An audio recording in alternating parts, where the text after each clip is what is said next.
How to open PNC bank account online. In order to open up your PNC bank account online, it's actually quite very simple to do. You can simply go to pnc.com. Then whether it's for your business or for your personal use, go to that respective option. So if it's for your business, you have to go to small business. If it's for your personal use, go to personal. Go to products and services. Under banking, you can see checkings account and savings account. So first, depending upon which account you want, whether you want a savings account or checkings account, you can simply select that account there.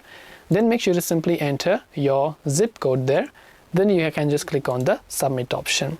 Then once you've done that, you'll be able to enter these details. And then from there, you'll simply be able to go ahead and then select the type of account that you want.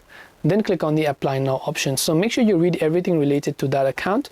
Then click on apply now, fill in all the required details. You might actually need to have your social security number and everything else in order to fill out the form.